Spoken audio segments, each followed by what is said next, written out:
So it's been an interesting week for Lance.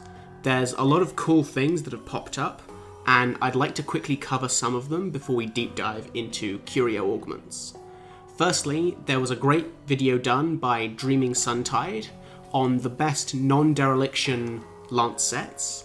He's got a really sick bit of code that bashes through millions of tests to optimize the armor, so if you're interested, go check out his video. Secondly, there was an interesting post on the Monster Hunter Meta Reddit by a guy called Titan6062. He did a follow-up on my video about the best DPS combos for Lance, and his findings were different from mine. So I was very interested by this and went back and had a dig around, and it turns out that the speed of Lance's attacks is altered by the frames per second that the game is running at. So if you're on the Switch, or if you're playing the game on the PC, but at less than 30 frames per second, the best combo for you to use has changed, and you'll want to use leaping thrust, high thrust, or, more likely, leaping thrust, charged wide sweep, high thrust. So to clarify, if you're playing on Steam or the PC, then nothing's changed. You want to use leaping thrust, charged wide sweep, and repeat. But if you're playing on the Switch, you've got some new combos. If people are interested, leave comments down below, and if we get a lot of people asking about the new combos, or if playing on Switch changes things, then I'll devote some time to it and see how much of a difference the combo change actually makes. And without further ado, let's look at the Curio augment system.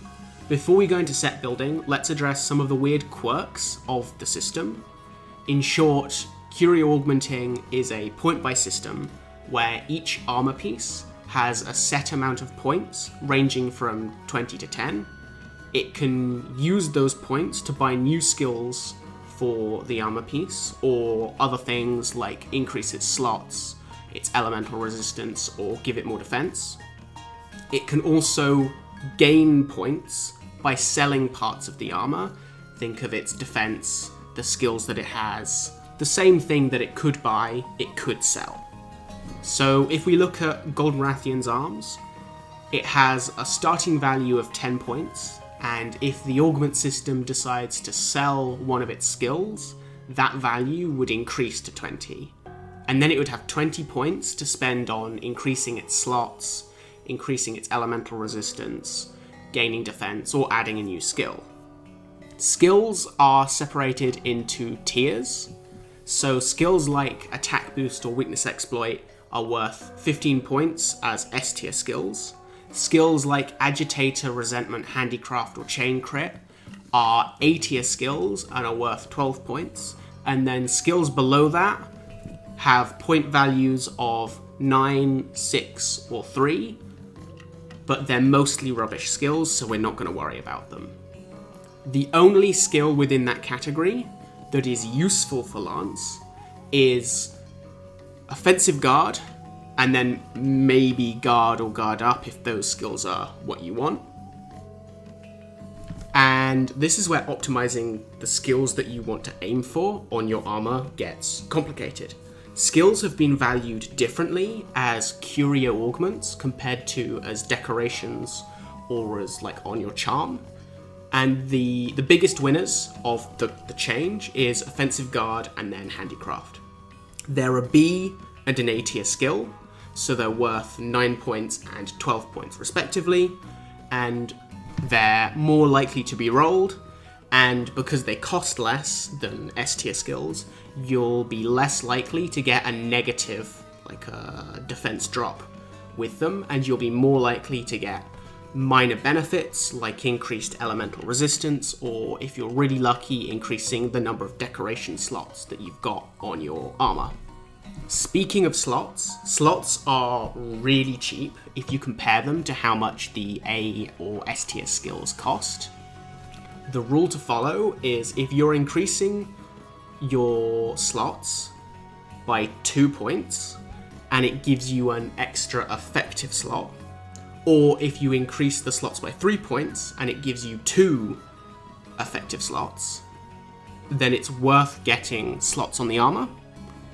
And just to clear things up, when I say an effective slot, I mean a slot that can add another damage skill. So if you get a level 1 slot, that's not an effective slot. But if you get a level 2 slot, that's an effective slot because you could add a point of attack boost. Level 3 and level 4 slots aren't much better than a level 2 slot, so I wouldn't consider them effective slots at the moment. The only niggle to this is that you do want at least one level 4 slot because you'll want the Master's Touch Plus decoration. The only other case where thinking about level 4 slots as an increase in effective slots is if you're looking at this in the long term and you're also predicting that we get good level 4 decorations. So let's talk about a reasonable Curio set. I'm going to add probabilities of rolling each armor piece on the screen, but the way that the system rolls armor is very complicated, so the probabilities are a very close estimate rather than the absolute number. But at the very least, they should be close to the real number. In short, we just add one skill to each armor piece. Ideally, you get the ones that I've listed, as this combination means that you don't need to get duplicate armor pieces for all the meta sets. You can just use one set of armor and make all of them. But you can also duplicate your armor and get more common skills on them and make a couple of those armor pieces, and that way you don't have to get these specific armor pieces, and instead you just need to be able to make the sets. And with that done, let's dive into some matchup charts. You're going to see that the general trend is Valstrax keeps getting pushed out. It's not completely gone now, largely because the thunder weapons are letting the side down. So let's hope for a good thunder weapon in the next update.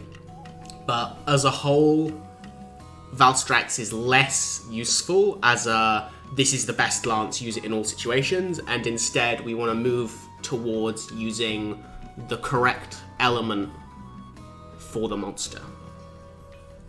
This table is assuming that you've got the meta set, but because that's now up to RNG, I also want to use the time of when the charts are flashing by to go through some rough rules to follow if you can't make these sets yet.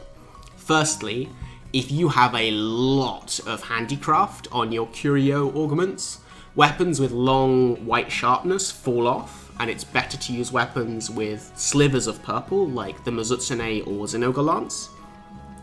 Lots of handicraft also makes element weapons shine more, because Valstrax gains nothing from handicraft. The other major thing is if you get a lot of crit skills as augments, then weapons with high affinity are going to be less effective, so move away from the Kodachi Lance, the Silver Lost Lance. It's also worth mentioning that if you're not at the meta level yet, then there will be changes as to when to use Valstrax over elemental weapons, so you'll have to use the chart as an approximation until you're able to match the sets. So we're reaching the end of this video.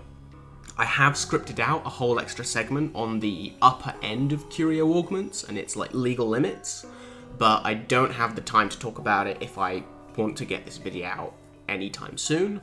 So to make it really, really short, the sets that I've shown off in this video are aspirational. These are the sets that I think that everyone can get eventually if they spend a load of time farming. To make it doubly clear, these sets are what you should aspire to get, not the benchmark. The benchmark was last video, go check it out. Getting more than 2 skills on a single armor piece is incredibly lucky, and most people won't see it happen. Let alone getting 2 good skills on each armor piece. If people are interested, I can continue and make a future video about it. and we can explore the probabilities of getting the legal maximum of armor augmentation, and I can explain to you why modding in something of that caliber is closer to hacking in an illegal charm than it is speeding up the process of getting rare but very possible charms like an attack boost 3 slot. We'll leave it there on that bombshell. As ever, there are more videos that I'd like to make than there is enough time to make them, so there's loads of stuff to come. I want my channel to be a hub of good Lance stuff, so if that sounds appealing and you're interested in Lance, you're interested in Monster Hunter, then subscribing might be a smart thing to do.